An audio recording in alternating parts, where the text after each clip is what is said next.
Hello to my fellow KW stakeholders. Of course, it's Aaron Kaufman, Chief Stakeholder Evangelist out of Atlanta, Georgia, bringing you another episode of the My 401 KW interview series where we dive deep with some of our top profit share earners and stakeholder-minded associates.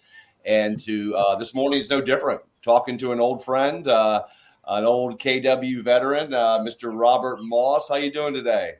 Good. Be careful with that word "old." I mean, old is old in the world of Keller Williams, right? There's not a lot of people that I'll you take meet that. in Okay. KW, right, that have been around for as long as you and me, right? Yeah, that's right. So before we jump into your story, and I'm sorry I called you old man. I didn't mean it. I didn't Oh mean no, like no, no! that. I was teasing. I was totally joking. But no, before we jump into it, I love to travel, Robert. Obviously, you and I share a passion for profit share and a life by design. I assume traveling is a big part of that. So you've been out of the country for 3 weeks. Where have you been? So my daughter actually is finishing up her junior year in Germany. Oh, I wow. met her in Barcelona, and we did a European cruise all through the Mediterranean.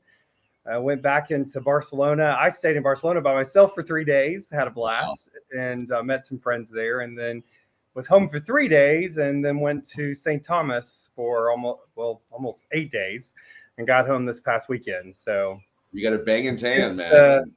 hence all the brown, right?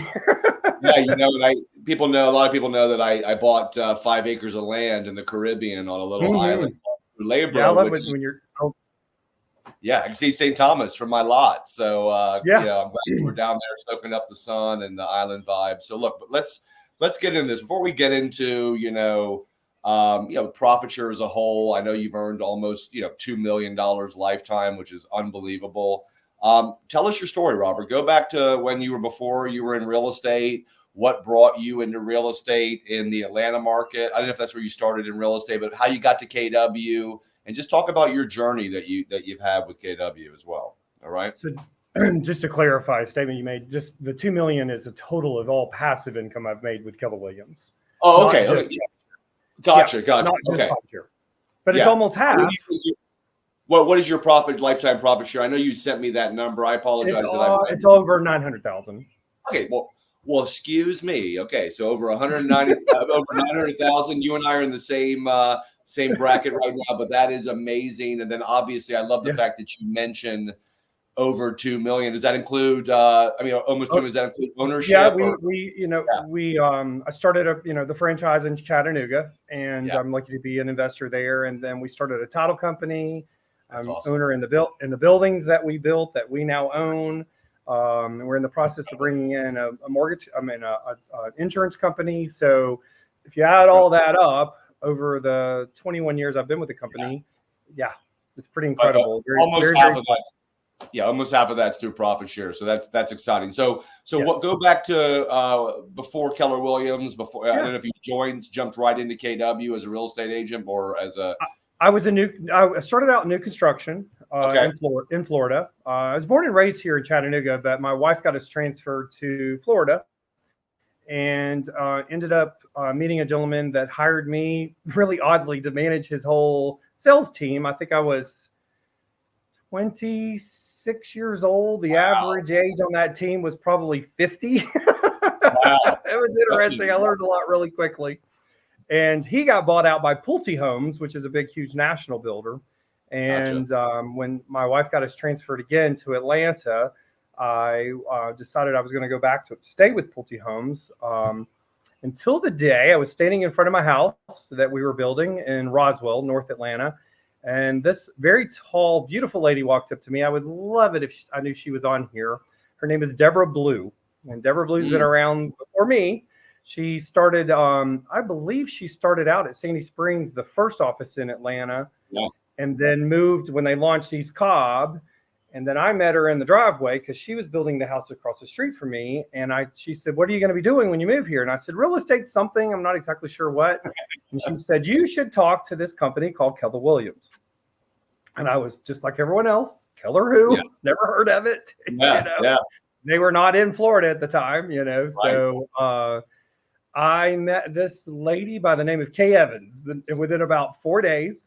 And then I met another lady by the name of Lynn Larson, who was actually the current team leader of that market center. And she had disc tested me and decided that I was her replacement as a team leader. That's awesome. I didn't know what a disc test was. I didn't know I had taken it. I didn't know what a team leader was, and I didn't know what Keller Williams was. And for some reason, I said yes. And the next thing I know, I am the team leader with her, with about 60 agents, while she launched West Cobb, which at the time was the most successful launch in the company's history. Yeah. They launched with almost like 100 agents or something at the time, which is kind of the norm now, but back then that was unheard of. So all of a sudden, I'm now in business with Bob Kalinsky, Kay Evans, Lynn Larson. Not a bad start. It's pretty incredible. Very, very blessed start with the company.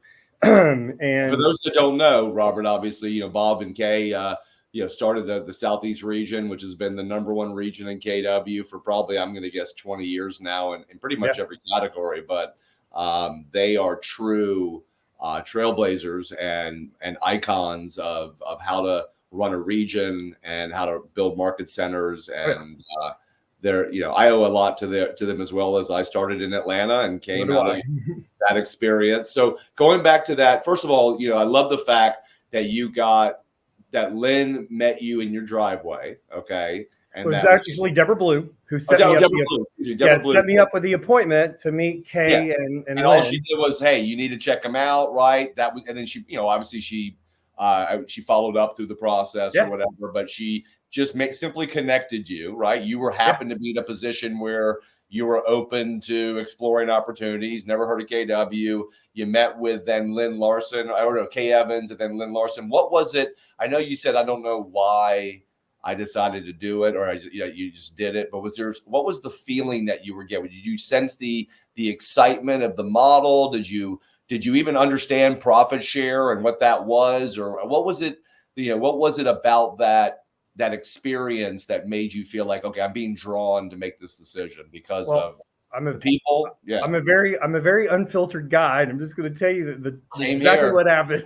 Yeah, totally. So Lynn is a very spiritual person, and she basically put her hands across the table, held my hand, and prayed that the fact that I had come into her world because she was wanting to do what she did, which was open her own market center on the other side of the county. Yeah.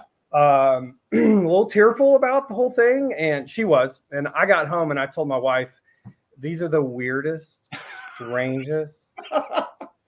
This is the most bizarre interview I have ever been on. Yeah. Kay Evans is the most intimidating person I have ever met in my entire life. Totally. I don't know.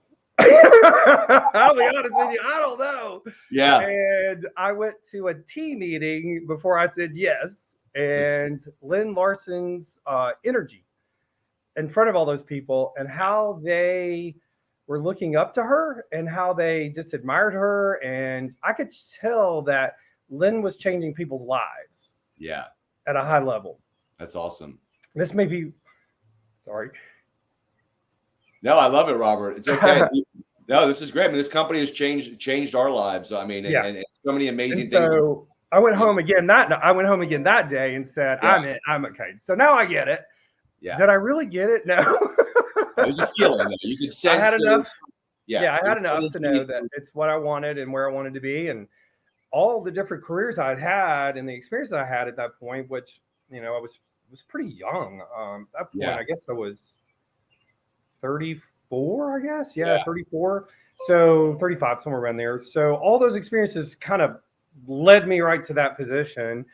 And I had an incredible, successful first year, second year. That second year, I went to Bob and Kay and said, I'm from Chattanooga. I was born and raised in a real estate family. I know a ton of people. Is there any way you would let me start my own franchise there, at least try? Yeah. And if Kay and Bob were sitting to my left and right now, they both would remember this, that they slid that little form, which was called an authorization to proceed. And it kind of lined out what I needed to do if I was going to do it, the rules. And they both kind of snickered like, good luck. Well, I think it was about 90 days later, I walked in with 16 people that had committed to change over to Keller Williams, and about $350,000 that I had raised. commitments to start the franchise. And that's when it got real interesting. All right, let's take a break there for a second. Sure. Let's first go back, because obviously coming out of managing new construction, I mean, you obviously had leadership qualities and all that stuff. But what was it like to then be the team leader of a Keller Williams office and lead a Keller Williams office when you're not even familiar with probably the MREA book and some of the, it was literally a clean slate for you. What was that? I'm just curious. Well, I wish I had my book, because I actually have the original MREA book. Yeah. That was published by Relic, which a lot of people don't realize is Keller spelled backwards. Okay. And it was Gary's own, he had to publish his own book. Yeah. And I remember it, we got a case of them in the office, and I thought, oh, what is this? Another help, self-help guide. Sure. Little I know is going to end up being the most number one, best-selling self-help guide in history. So I took it home, read it that weekend. It's extremely boring. Oh my gosh. You have to read that book once and then go back and use it as a reference, like I want to do this. Now let me go back and remember how to do it, Sure. There's no tragic tale to read. It's nothing intriguing about it. The tragic tale is welcome to the lead generation business, right? Yeah, no kidding. For a guy that's coming out of new construction and who's managing teams who don't typically have to generate the business, right? Right. That must have been a real, to lead people who are now have to fish, right? You had to kind of wrap your brain around this side of the industry, right? So that must have been a transition for you. And I'm just curious how that. Were you nervous that maybe you didn't know what it was like on this side of the business, even though you led a sales team for Pulte? Yeah. These are more dependent agents that are working, to sell sell on site. What was it like from a mindset standpoint and from a commitment standpoint to mastery that you had to go through to be able to lead business owners who are out there generating their own business? I'm just curious what that was like for you. Well, I went and found the people that were doing it already and doing it well. And that was Sean Rawls, Jeff Ramsey, and Cheryl Sidoti. Yeah. They were there in the mix, all starting these new market centers that had been around a little longer than me. Yeah. Well, since the beginning, most of them, especially Sean Rawls, and just became a student. I had to kind of take a back, kind of step way back. Yeah, and become a student in everything, and then of course Keller Williams being a an education-based company, I was in Austin, Texas probably 30 times in 5 years, the first 5 years, taking every class, every course, and a book club, just a simple book club, in the market center. I'd take a chapter, and if I'm going to lead the book club, then I better know it. Right. So it would force me. Costanza and watch the video. I don't know if you saw the Seinfeld where George Costanza joins a book club, but he doesn't read the book, but he tries to rent the video. Yeah, and it's out, and he has to go to the people's house and watch it with them. But anyway, and then you, the other side of obviously being a team leader is you have to convert and attract other agents. So learn, that's going to obviously help you in those conversations as well. And I think the exciting thing, Robert, about that timing of KW was that we were really innovating and we still innovate, but we were really innovating this concept of being a business owner and lead generating at a high level and attracting talent. So you must have had some success as a team leader to then go and get an opportunity to potentially bring KW to Chattanooga. So obviously you were helping your agents build their profit share and attract people and convert that, but you were also being purposeful yourself to grow the office and to grow your own profit share. Did you understand? Did you get profit share? Because East Cobb probably did it come out of the gates profitable, or did it take time to kind of paint that vision? It was profitable day one. So I'm glad you asked me that question, because I realized in order to master that, I needed to teach it. Yeah. So Jeff Ramsey had decided to start teaching it in his market center every single week. Profit share. Yeah. So I went probably 7 times just because I didn't understand it, and for me to stand up and show people how to do the 7 levels and the percentages and all that So then one day I asked him if I could teach at his market center because I figured I'd embarrass myself in front of his agents, not my agents. That's funny. I like that. And so I did. And he was amazing to help me through all that. And now I still today, 21 years later, teach market share in profit share, in the market center on a monthly basis. Every other month, I am on the calendar still teaching it. That's great. That's great. So obviously had some success with being a team leader in East Cobb. Great place to start. Be surrounded by, obviously some of the most amazing minds in KW. The bar was high. The bar was real high. Sean Rawls was my OP. He was a huge part of inspiring me to do what I did. And so then talk about how you kind of got those 16 people in Chattanooga. How did that process happen for you when it came to, once they gave you what you needed to do? You went out, you just started cold calling people in Chattanooga? You had relationships up there? What was that all about? So I didn't know a lot of agents, but I knew the right one. And her name was Robin Matthews. My former team leader. She wrote, She was a teacher at my high school. She taught music. Wow. And I remember having to take music. I think I took music just because I needed to graduate or something. I remember. And she tells stories. I was horrible. Like I was a horrible student in that. I was horrible. I'm a classically trained pianist, and she would always try to get me to play, and I wouldn't play because I didn't like playing in front of people, especially my peers. I'm 16 years old, or whatever. Yeah. Anyway, I called my best friend from middle school, and I said, "Get your license. We're going to do something big together." Wow. His name is Joel Hinkie. So Joel got his license. Joel got me an interview with Robin Matthews. So she was in real estate since she had been your music teacher. She had retired as a teacher and was a trainer teacher for the number one company actually here in Chattanooga. Interesting. And I called her and she agreed to meet with me. We met. She remembered me. She told a couple stories. I wish I hadn't been remembered, but that's okay. Yeah. And I invited her down to Atlanta. And she came down and spent like the day it's been so long. It's like, I think it was a couple of days she spent with me. Yeah. And met Sean. I set up some, people for her to meet around the region or Atlanta. And she called me and she said, "Let's do this." Well, I remember hanging the phone up and vomiting because I thought, oh my God, this got real, like right now. Real fast. Yeah, exactly. And we actually give a profit share award here in Chattanooga called the Robin Matthews Spirit Award for the person who recruits the most people in the year.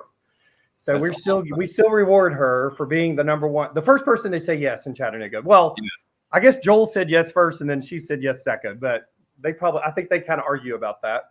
And you have hope. Robin played a massive role in getting me the interviews. Yeah. So I'd get up in the morning. I had a 1-year-old. I'd get her situated. My wife traveled. I would get I'd work all day, training, recruiting. Get in the car at 5:00, drive to Chattanooga. It's about an hour and a half. I get here around 6:37. I have 3 or 4 interviews. I get in the car, be back in the car by 9. I'd be home by 10:30, 11. I'd do it again the next day. Wow. Not tired at all. Like adrenaline running. You couldn't make me do that right now. And I think, look, you and I kind of, in some ways, have paralleled. I didn't really get traction till my mid-30s, right? That's when I came up with my idea to launch my website. But for the next 10 years, it was like gangbusters. I was so excited about what I was doing that it just consumed my life. So that's amazing. And you said an hour and a half in Chattanooga. Yeah, that gives me an idea. Atlanta. That gives me an idea how fast you drive because I've been in Chattanooga. Yeah, that is true. That's part of it. Yeah. Long story short, we launched. We got up and running. I think we ended that year. It was 2004. Yeah, I'm sure that was 2004. We ended that year. I think we were in the top 30 in closed volume. Yeah. In 2005, we were number 1. We've been number 1 ever since. Last year, we did over $1 billion in this city, and we do 2 out of every 3 transactions there were a couple of months last year we did 70%. We were either the buy side or the list side of 70% of all transactions in Chattanooga. And if I'm not mistaken, you have the fabulous Hope Brazil as your team leader. We do, yeah. Yep. She's amazing. I saw her on the growth call the other day, and she was doing her amazing stuff on there. Yep. So she's killing it. So I would imagine, Robert, that a good portion of your profit share money flows from Atlanta and Chattanooga, right? Yes. Which is good, right? Because those are very profitable market centers, to be tethered to and to be a stakeholder in. So can you talk a little bit about, your journey with profit share and sort of maybe, obviously as a team, we want leadership to build their profit share. I mean, that's talent is talent, and a part of being a team leader, certainly launching a new market center. They need to lean on you even more to recruit at a high level. So there's nothing, we want our team leaders and our assistant team leaders to earn profit share. But talk about maybe a light bulb moment for you when you started. I know you started teaching it and all that stuff and you understood it, but was there a moment when, you just all of a sudden you looked in your bank account and there was money that you were just like, holy smokes, this is like so ridiculously real? Because you're about to break, you're going to break the $1 million profit share mark. And you and I, who, are long time, committed to KW, understand, okay, great. We're in a downturn right now. Profit share is down, not so much is down in the Southeast as it is around the rest of the country. But you and I both agree that, these are the moments that KW thrives in, right? Like we're gonna emerge from this moment as a much stronger company. We're a training and consulting company. Agents need what we have to offer right now more than ever. So I'm just curious what your light bulb profit share moment was, how you started getting intentional about it, but also what you think about the moment, and as somebody that is so vested in the profitability of KW and profit share, what your feelings are about the moment and where we're going as well. I guess that first full year that Chattanooga was open, which was around 2005, and then 2006, 2007, the economy kind of, went a little nuts around about that time. It started out, 10, 12, 13, 14 grand a year. And I realized, that's going to be a college education, or, it's going to get bigger, and there's going to be something that, that it can pay for, passively pay for, which is pretty incredible.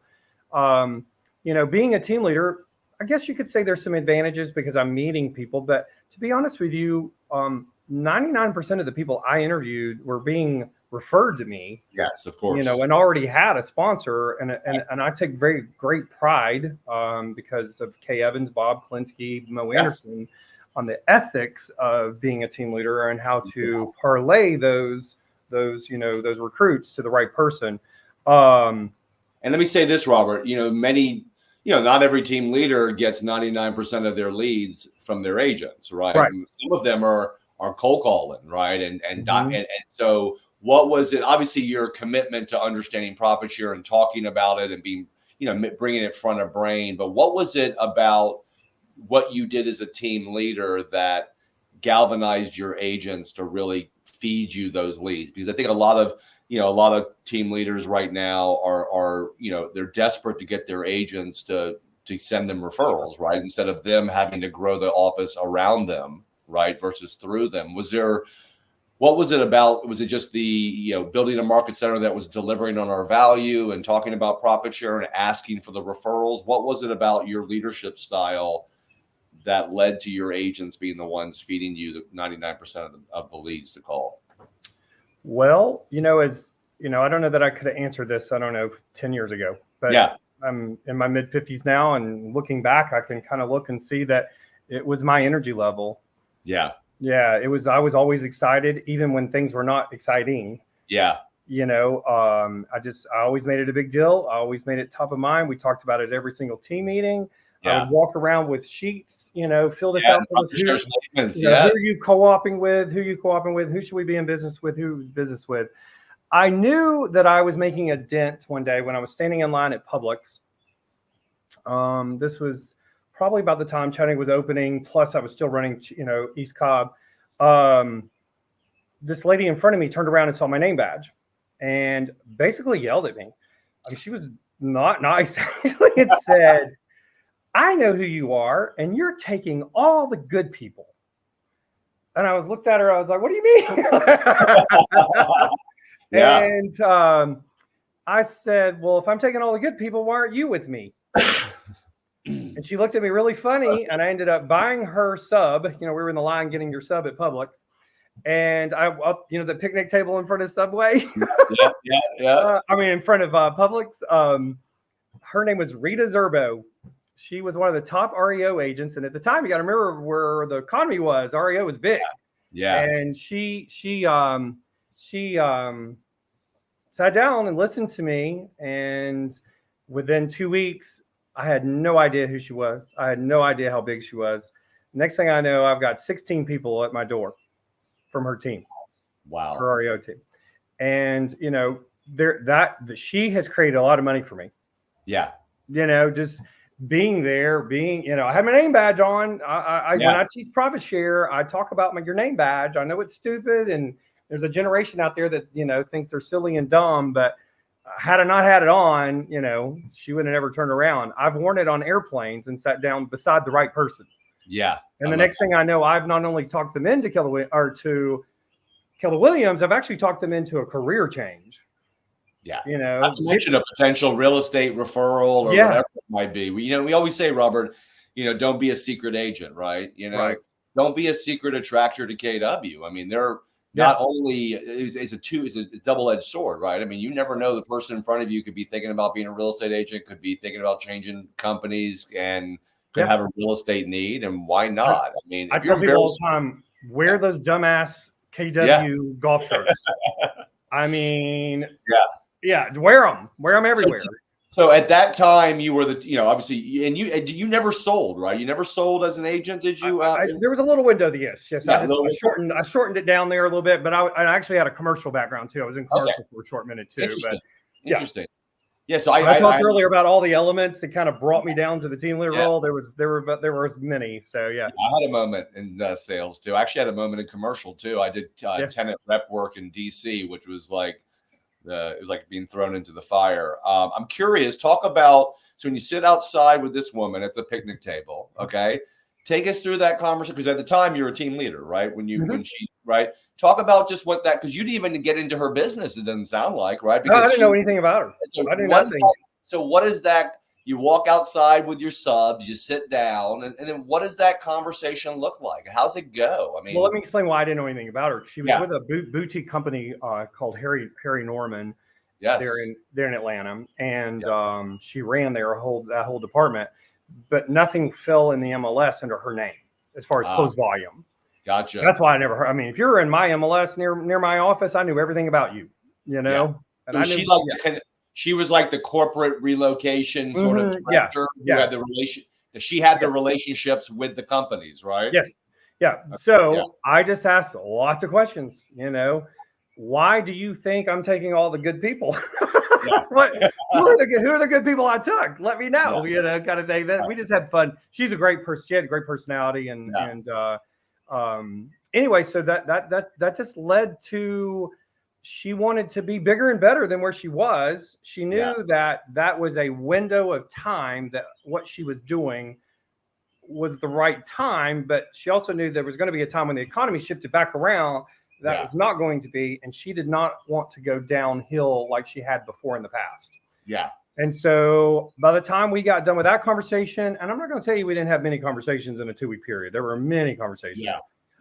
She realized that she needed somewhere change. She needed to be with a company that would help her grow and have a different element of her business that just didn't rely upon the bank-owned properties. Right. So she came in and she shifted her team around. They were happy. She was happy. And she ended up teaching in the market center. She was like our cheerleader. I think she was cultural icon of the year that next year. I mean, just, she came in and just ran with it. Is she able to? In that scenario, was she able to bring her bank relationships with her to KW and continue to do business with? Oh yeah, they didn't. Those banks didn't care because they loved her. They didn't care, right? They didn't have an agreement. I mean, Harry Norman didn't fight her on that or anything like that. No different than me. If I changed companies and I brought all my clients with me, that's awesome. They're in business with her, not the company. So now, so you have ownership in Chattanooga, right? But you're also, are you in a leadership position officially, or are you just? No, I have a team that I run. I run a team. I'm the rainmaker of a team called Chattanooga Property Team. Okay, great. And I don't blow the doors off. I'm not in the top 10 or probably not in the top 20 in the market center. It's just not where I'm at, or where it's not what you want to be either. I mean, you've got a life that you got your life by design, and it's got many branches to it, right? Yeah. So and that's the thing is this company's allowed me to be at this position. Yeah. Just because of all the opportunities. We have an amazing operating partner here in Chattanooga. Her name is Jenny Brockman, and Jenny Brockman has bought. We built a building together. We started a title company together. We're in the process of bringing an insurance company in.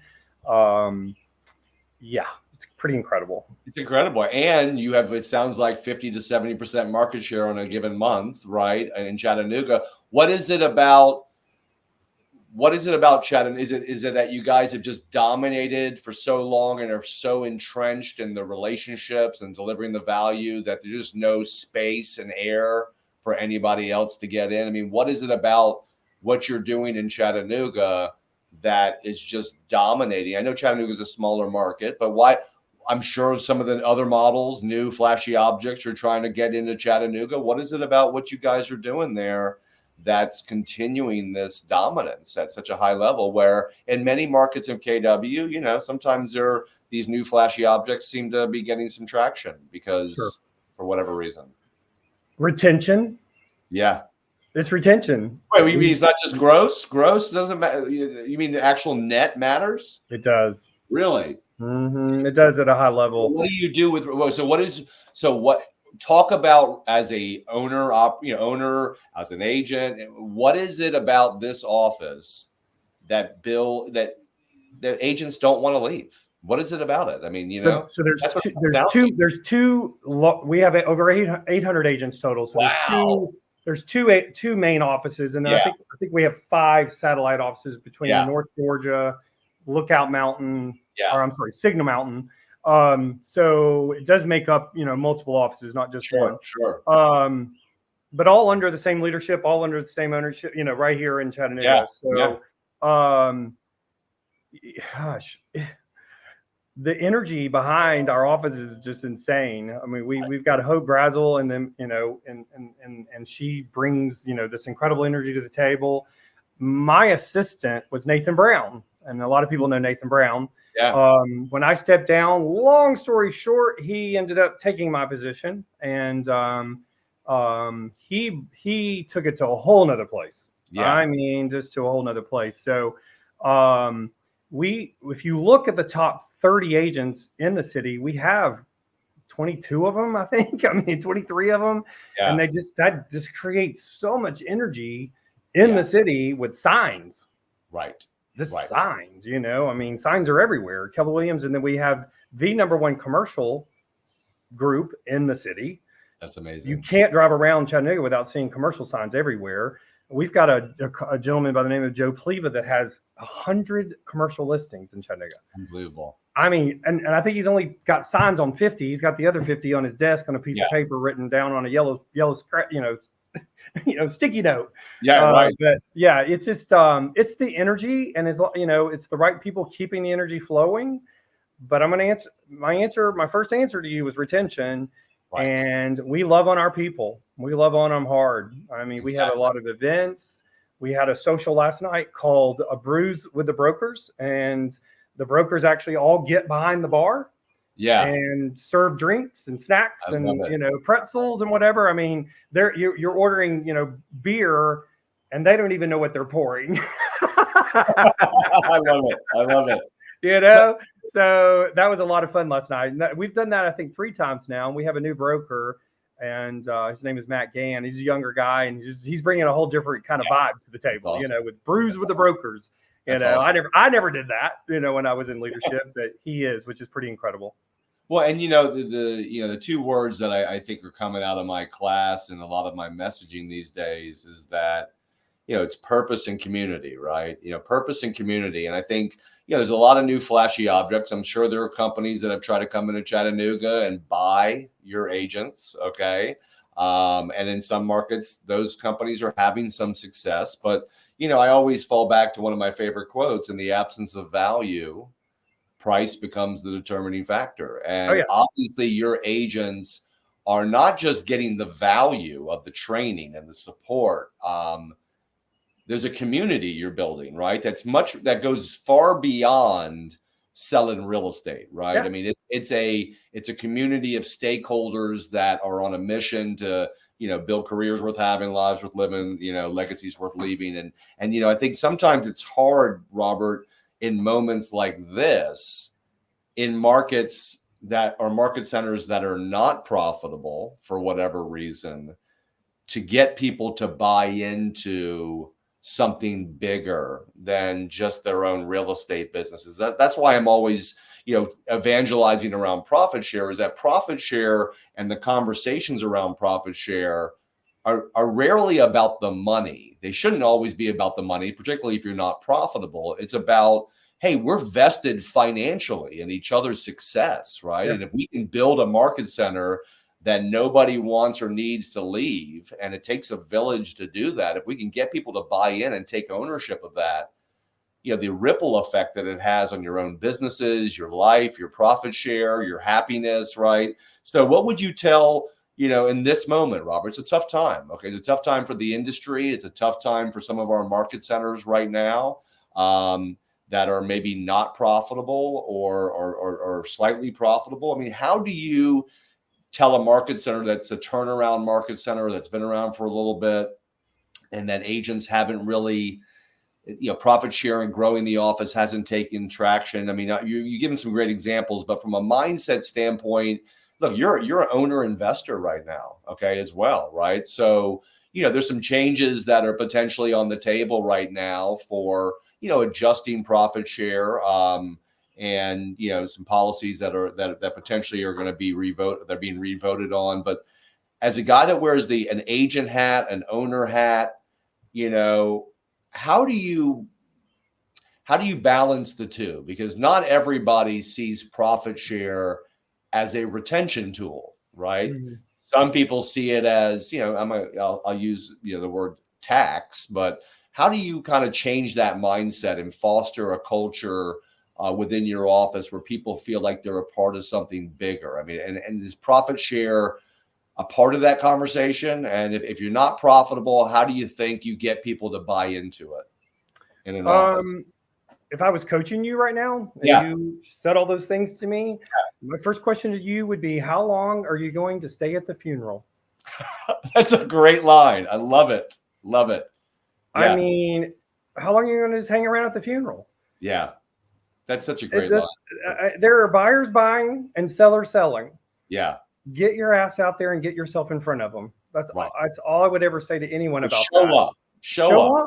Yeah. Show up. And if you can't show up for yourself, then how the hell are you going to show up for your agents? Yeah. And I'm talking to OPs, I'm talking to team leaders, I'm talking about regional directors. If you can't show up at the time that these agents need you to show up at the highest, you know, level, then leave the funeral, go away. Yeah. You know, go find another funeral at another office. I love another company. I love that. That's such a I don't have the mindset for that at all. I mean, there's too much opportunity out there. I mean, you know, I think it's, you know, it's great about like I said, and all these changes to the commissions and buyer's agent commission and all that. That's just all bullshit to me. It's not even been approved. It's not that judgment hasn't been settled. Right. Why are we talking about it? You know, I mean, again, buyers are going to buy, sellers are going to sell. And I don't know. I just have a different attitude towards all that. And well, I love that. That's why you're when the deck is down was usually when I come out fighting harder.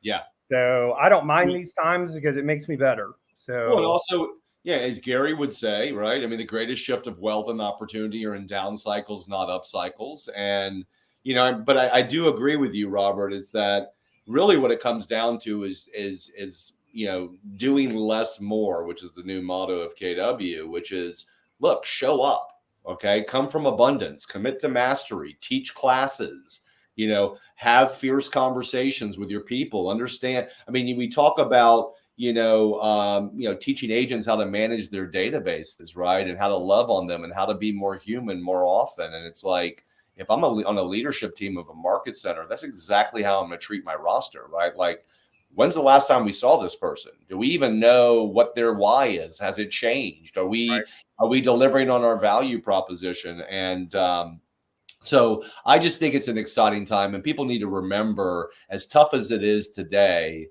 KW was born in a shift. Okay. We took over the industry in 07, 08, 09. That's when it was a very tough time. We took it over for a reason, because agents, look, in a down market, buyers and sellers need great agents, and great agents need training, support, coaching, culture. And it's great if you offer 100% of the agent's commission to them. But if they don't sell any houses, 100% of zero is zero, right? So I think I had an agent stand up in the middle of a team meeting one time and say, I mean, just out of nowhere, it was crazy. Yeah. Well, never mind. I was going to say a little too much there, but he stood up at the team meeting and said, the cap is just way too high. And before I did it, I'm a little unfiltered. I said, well, how do you know? You've never capped. Oh, wow. I love it. What is the cap? You don't even know what the cap is. But and by the way, let's get real. In Atlanta and Chattanooga, when it comes to company-wide cap, is on the low side, which I think is funny, because we're the most profitable market centers too. Yeah. Yet we have some of the lowest caps, which I think should be. We started off at, when I started the franchise here, it was $20,000, so it's 17 and then 3 royalty. We actually just lowered that to be a little more competitive. Right before COVID, we lowered it down to, I think right at under 14 plus the 3, so we're at 17 something. I don't know the number, but we're still number one. Right, exactly. We're still number one in the market, doing very well, and we just had to be a little competitive because of, the 20 grand. Of course. Yeah. You got to shift. You got to shift a little bit. But what we need to understand as stakeholders, Robert, is that okay, fine, we'll reduce the cap, but you better recruit more agents to this market center. That's what we did.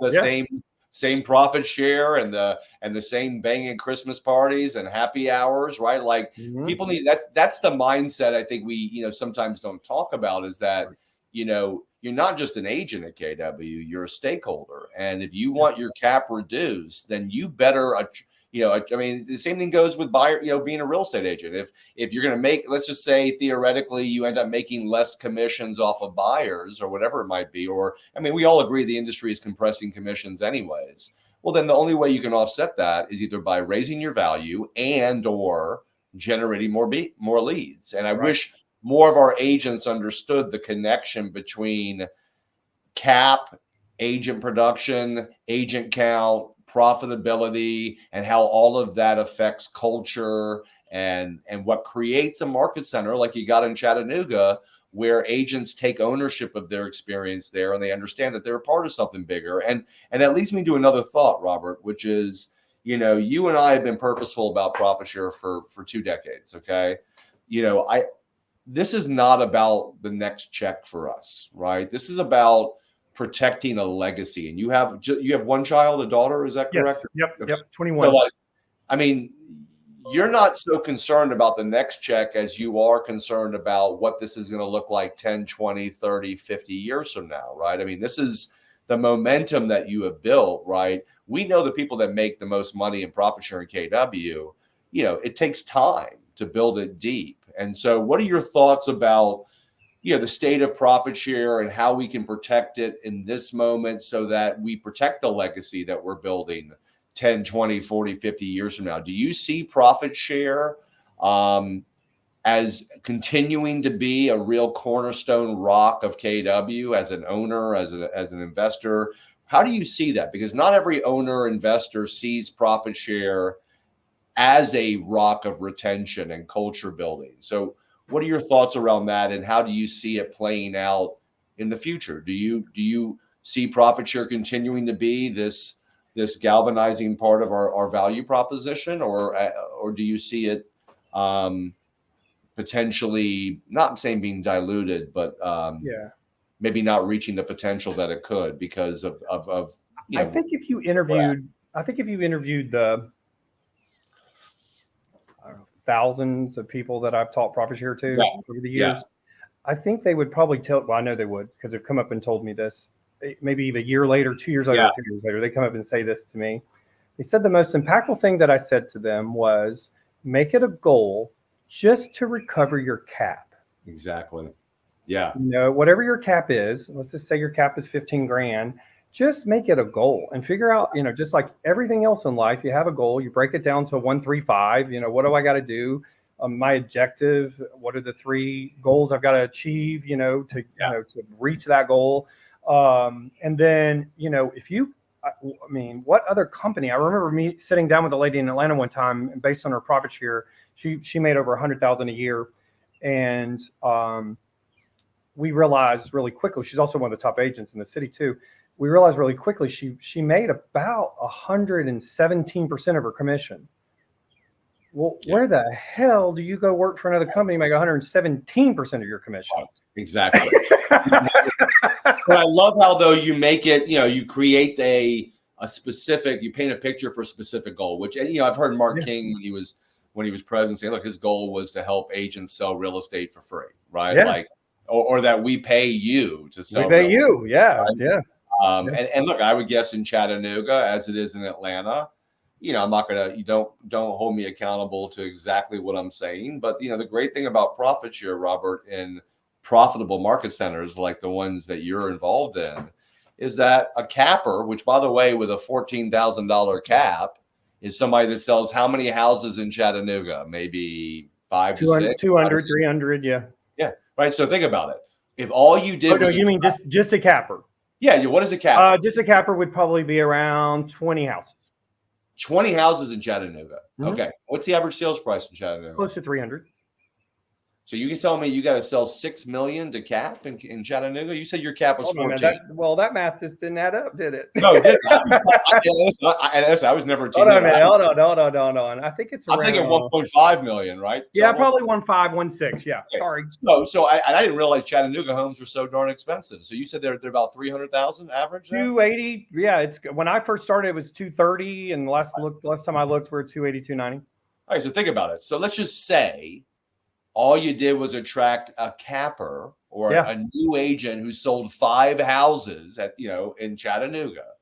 My guess is in that market center, they're worth $1,500 to $2,000 a year. Yeah, that's what I teach. That's what I teach within my class. It's around $1,300 to $1,500. Because right. Yeah. And by the way, that doesn't account for who they attract, right? You've mentioned multiple times that you've brought people on like Robin Matthews, who I'm sure is generating more than $1,500 a year from all of her people she's brought in. And Aaron, since you brought that up, I wanted to make sure I cover this. So the number of associates in my levels, last year I ended with 16 people in my number one downline in one. Yeah, that's level. Not that many people. Gary Keller would probably look at me and say, "You've been here 20 plus years and you only have 16 people." Yeah. But the thing is, in my 7th level, I have almost 200 with a total of 700. Well, I don't even know who those people are. Right, and you probably make, my guess is what, 60 to 80% off your 5th, 6th, and 7th levels. Probably, probably is getting to a point where your 6th and 7th levels. So last month, my number one level created $1,000. My number 7th level created $3,000. So there's your answer.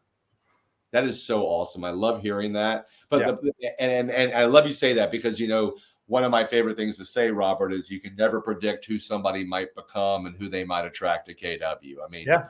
I say this all the time. I was a mediocre agent from Coldwell Banker. Okay. My sponsor sponsored one person. Okay. And that was me. And, 6 out of the last 20 years, either myself or somebody in my downline has won the Growth Partner of the Year award. 16 of the last 20 years. for the entire company. Now one of them was Brent Mitchell, who sponsored about 2,500 people. But the point is, you never know who someone's going to become and who they might attract. And Gary Keller says it all the time. Many of the leaders of our industry 5 years from now, they're not even in the business yet. And I'm sure you're seeing this, Robert. People coming into real estate after the pandemic, professionals, teachers, people that are in the medical profession, and they're just crushing it, right? Or young gun, tech savvy, TikToking 22-year-olds that are like crushing it. But the point I wanted to get to, we have a 24-year-old that will make $1 million this year. Third year in the business. Unbelievable. It's unbelievable. And $1 million. He'll we're make $1 a million. technology company, right? I mean, honestly, well, he learned really quickly to get. He didn't know anyone in Chattanooga. Yeah. When he came 3.5 years ago, he learned really quickly through just watching within our market center. The people who made the most money are on the phone. Yeah. They're lead generating all day long, and he bought himself a little headset, and he would book one of the training or conference rooms for 8 hours, and he wouldn't leave the room until he had 4 or 5 listing leads that day. That's incredible. And real estate's a great equalizer, right? I can show you a lot of former waiters and teachers that sell a hell of a lot more real estate than former attorneys and doctors and all that stuff, right? Because at the end of the day, it comes down to lead generation, right? So if you complain to him, he's probably going to look at you too and say, "How long are you going to stay at the funeral?" Okay, I'm stealing that line. That's going to be my own mantra, because I get in my head, look, I tell people all the time, it's hard not to tether myself to my emotions to what my profit share checks are. I've put a lot of time and effort into it, and in down markets, it's hard not to get, to be at the, to be at the funeral and to leave the funeral. But I think, these are the moments where that serves you nothing, and it doesn't get you closer to your goals. But going back to what we were saying, Robert, is that in Chattanooga, if the cap is 14,000 and the average capper is worth, let's just say $1,500. I mean, hello, all you gotta do is sponsor 8 to 10, people, and probably, if half of them don't stick around or make it, 1 or 2 of them are going to bring on somebody else who's going to bring on somebody else, right? So it's not like it's that unachievable, that it's that hard to do. And I think people need to understand. I mean, the great thing about being in Chattanooga or in Atlanta is that we're having high-level experiences at KW as agents, right? There's a reason that I come out of Atlanta. I mean, I came out, Peachtree Road is a freaking top 10 market center. It was giving back $1 million a year. Agents were buying into culture. Top agents were teaching classes. Sean Rawls was present in the office. Brad Feynman was my goofy team leader, but I'll tell you what, he was the first guy in, the last guy out. He's my hero. Mr. Consistency, right? Like those kind of things, right? The simplicity of just showing up and having an abundant mindset and loving on your people. And I just want people I think too is just I never turn off. Like if you're in the room with me, you're going to know I'm an agent. Right. Probably though, second, you're going to know I'm a recruiter. Right. That's you're probably going to realize, you're going to pick up on that pretty quickly. You know, that I'm recruiting here for something. Right. And, again, the name, I remember another story, a name badge, have my name badge on. I just moved back to Chattanooga and had an issue with a tooth. One of the agents sent me right down the street from the market center. And as I'm checking out, the lady behind the reception desk leans forward and goes, "I'm getting my real estate license." And I said, "Well, cool." Well, pull out my card, handed it to her. She was Rookie of the Year next year. Wow. I love it. And I tell people, they're probably getting sick of people hearing me say this, but I mean, I don't know if you ever heard of Liz Landry, right? I love Liz. Yeah. Liz KW Talent, right? Yeah. Dude, I sponsored her off a free Craigslist ad 18, 19 years ago. I've heard her tell that story, yeah. And you're in Tennessee, so you probably know Josh Anderson out of Nashville, Tennessee, right? And he's one of our top, 100 agents. I sponsored him off of a free Craigslist ad, 17, 18 years ago. And I think people need to realize. It's incredible what you've done with that. Yeah, I mean, but that's the great. It's a numbers game, right? Like I can't control. I mean, I can't want it for my recruits more than they do. I mean, obviously, I'm there to support them, but if you just never know who is going to buy in, who's going to embrace it, who somebody's going to become, and that's why I got a call yesterday. A gentleman, he's been with a corporate company here, insurance company here for 3 years, and he just had enough, and I guess they picked up on it because yesterday morning he was met at the door. It said, "You have been deselected. You have been deselected." Yeah. And the proud moment for me, which I hate for him, was I was the first person he thought of. Yeah. I know him pretty well. I don't know him that well. I mean, we've been around just social circles together or whatever. I know his wife better. But, so I guess if I give advice to people, you just got to project out there to be that guy. Right. Be that guy, be that attractor of talent. Jenny Brotman said the other day, I don't know anybody, I've never met anybody like you, Robert, because you bring, there's like some weird little radar that brings that, brings those people into your world. I mean, I've brought her. I brought two team leaders to my OP. She's hired 2 of them, so 2 people I brought to her. Stacy Valaquette. Do you know Stacy? I do, of course I do. Yeah. Stacy walked to my office. She had been relocated with her husband to Atlanta, and I sat down with her and I said, "Hey, let's just do this stupid disc test thing," because I'd been a team leader for like 2 months. Yeah. Do this stupid disc test, and she came in high D, high I. I called Sean Rawls and I said, "Hey, I think I found your team leader." Well, I heard later Sean made very much fun of me. Yeah. But you know what you do?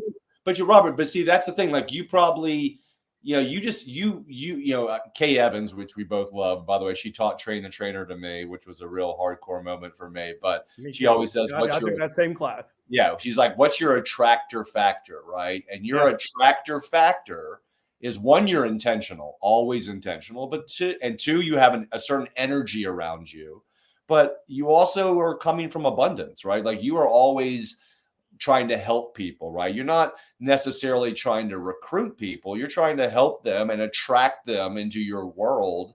And, we talk about how, buyers and sellers, everybody's a lead, right? They might not be buying this year, but they might be buying in 5 years or selling in 5 years. But it's about the relationships, right, that happen in between those sales that get agents to keep them as clients. And the same thing that I would imagine with attracting agents to KW, Robert, is that you don't tether yourself to the result, right? You are in the business of helping people. You love Keller Williams. You love helping people. And by having that just general attitude and staying in relationships with people and being intentional, you just you have a gravity of attracting people into your world. Is that safe to say? Yeah. Well, I think this company taught me that. Yeah. Because it's a worthy company. I love you say that, Robert, because I think you're like me. If you didn't believe, you wouldn't be evangelizing for KW, right? You had to believe. See my eyes are a little water-eyed right there on that. No, I love it. I love it. And so look, with that said, let's take them because that's important to you. That's important to me. And not everybody who's listening is going to get into a leadership position. I mean, most of the people that are going to watch this are going to be agents. So, I'm always trying to challenge our agents to think and act like a stakeholder and, to walk the walk before you go out there and talk the talk, right? I mean, because, I think it's, the more you buy into KW, the more you seek out knowledge and opportunities, the more you participate in our culture. Not only does the more this company impact your business, your life, your family, now you're compelled to want to share it in an authentic way instead of just being driven by making profit share. So when you're talking to people right now that are listening, Robert, that are not in leadership, that maybe haven't gone through the Kellerization of a team leader or of an owner and all the things that you've been through, what would you tell them that their mindset and what they need to do as an agent, as an associate to prepare themselves for being intentional about profit share? Because it's not just about understanding how profit share works. It's not just about getting into conversations with people. There's got to be a part in there where you believe in what you're Sure. talking about. I mean, you're recommending something you believe in to someone you respect, right? Yeah. If I drive a point here today, I hope the one that everyone hears is, and I know you probably can't see this, but only 16 people have put my name down as their sponsor. Yeah, exactly. In 21 years. Right. I probably could have done a lot better job at that. Sure. You know what I mean? But the point of that is I have people say to me, well, you've made that much money because you were a team leader. No. Right. If that was the case, this would be 100 people in my first downline or more. Does that make sense? I just attracted the right people who attracted the right people who attracted the right people who attracted the right people 7 level deep. And then there's another point I want to talk about too with this company. And Kay Evans, the one that taught me this, she said, teach. If you want to master something, teach it. But there was another part to that too. And as I traveled around the region teaching, which I'm sad I'm not doing, I think COVID kind of shut all that down, and I haven't really bounced back to it. But I taught a class in Knoxville about 4 or 5 years ago, and met a gentleman by the name of Lucas Hahn, who was one of the top agents here in Knoxville. Yeah. Well, he and I did almost a $5 million deal 3 years ago because I taught a class. Yeah. He referred me a $5 million buyer. Exactly. So, if you get out there within this company and help by changing people's lives by teaching, I teach a database class. I'm teaching it in the Market Center this coming Monday through as part of Ignite. I have people come up to me a year later, even in, has nothing to do with me. I'm not in leadership anymore. Yeah. I just pretend to be. They come up to me and just say, you made me understand what the importance of a database is. Well, when I taught that around the region, people would contact me, 3 years later to say, because of you, I made an extra $100,000 this year or whatever, just, I can't remember all the numbers and all the people over the years, but if I don't know. I think somehow early on I just, had, the right people raised me within the company, and Kay Evans being one of those people that just said, get out and teach. And well, and look, it's not just about what you get; it's about who you become. I mean, Robert, I could never have imagined when I launched my website in 2005 that I would be, for the last 13, 14 years, traveling around North America teaching a class that I developed. I mean, I always say, I was eating Prince Edward Island mussels on Prince Edward Island after a class in New Brunswick. I've been to Hawaii.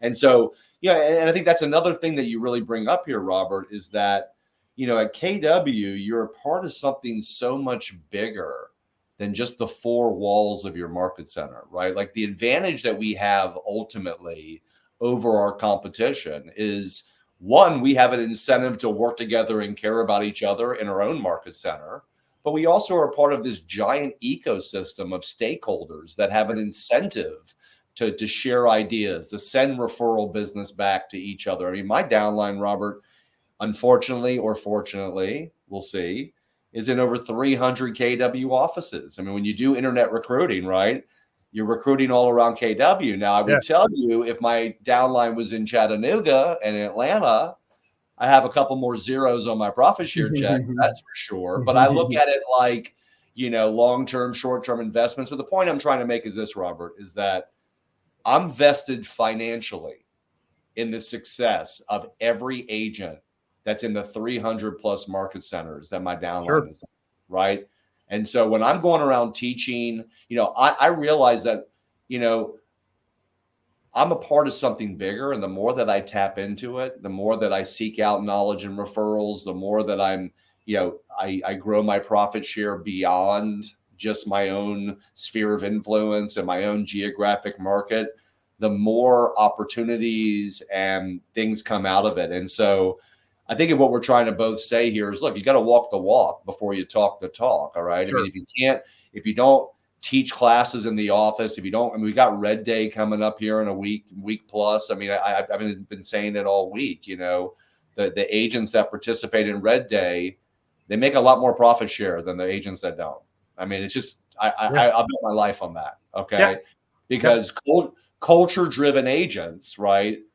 They're taking advantage of the culture, and then they can actually speak to that in an authentic way. And it's hard, I think, to quantify culture, Robert, especially in moments like this when agents are just trying to survive. But to me, it's the number one value proposition of KW. And if you're not participating in our culture and teaching classes and seeking out referrals and, helping us evolve our tech and all that great stuff, I don't think you can have a high level conversation with someone about KW, or at least come across as an authentic person when it comes to it, right?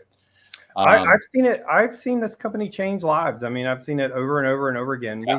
The top agent in our market, I mean, if he was sitting here, he would be fine if I said this, but he was not very respected. He was not very liked. I mean, he was very rough with other agents and really destructive almost in a sense. Right. And we as an ownership group voted to let him join our office. There were some people that got really angry. A few people just, we're going to leave and all that. So let's fast forward now, golly, 8-9 years he's been with us.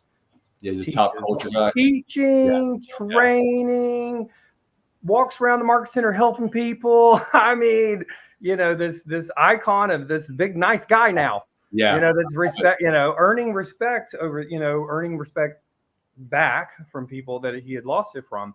And those are the stories that make me proud. I love that. I love that when he tells people we probably saved his life, probably saved his marriage, saved his relationship with his children. I mean, he talks that way, and says those things out loud. So and is he a tractor? Is he a guy that now is someone that is right? Because he's a top agent, right? So he's made $1 million. He's made $1 million already this year. That's incredible. That's incredible. Yeah. For some reason I'm thinking of like a rescue dog. You get a rescue dog. He would probably say he'd probably be okay with that. It bites everybody. It's crazy. And you put it in the right home with the right love, the right patience, right? All of a sudden it transforms. Great analogy. Right. No, he would actually appreciate that analogy. Yeah, that's great. All right. So Robert, we're coming to the end here. So I'm curious, I'm assuming it's just in your nature, your DNA to continue to keep growing and to building, right? So I'm in the process of starting a team in Sarasota. Okay. An expansion team? With Stacy Valaquette. Oh, wow. That's amazing. So you'll be spending time down there a lot? Or the background you're looking at is no longer mine as of 10 o'clock on Friday. Oh my God. That's amazing. So I am displaced and homeless. I haven't signed a lease. I don't know where I'm going to live, but I have until the end of May to get out. And I'm going to maintain my business here and start up a business there. Yeah. And Profit Share is going to fund me to be able to do this. And the goal is by the end of next year is to be living there full time. That's incredible. That's always wanted to live there. I hate the winter months here, even though we really don't have winter. It's still gray, it's still dark, and everything turns brown, and I can't stand it. So the older I get, the more the seasonal change just affects me, and I've decided to fix it. I'm going to fix it. So I loved it. I'm going south. So someone knocked on my door the beginning of April and said, "Get out," and I said, "Okay." So I've lived here 14 years. Look, you and I mean, we're, even though I was never a team leader, we both have been on the path of opportunities and profit share at KW. My goal is obviously to move to the Caribbean and then go a little bit more south than you're going. But I think that's the beautiful thing, right, Robert? What starts with just love for KW and sharing what you love now has created this life by design, not just from the profit share, but from the opportunities to get into ownership. And I mean, think about it, man. You can change, you can pick up today, move to Sarasota, and not only do you have passive income from profit share, from ownership, from title, from insurance, from your team that you're going to leverage there. Mm-hmm. I mean, think about it. You got probably 5 or 6 sources of passive income just stemming from KW, right? And I think that's what people need to understand is, look, the first goal is to 4 are passive and 1 kicks my ass every day. All right. Which would be the Chattanooga property team. Yeah, no, I get that. I get that.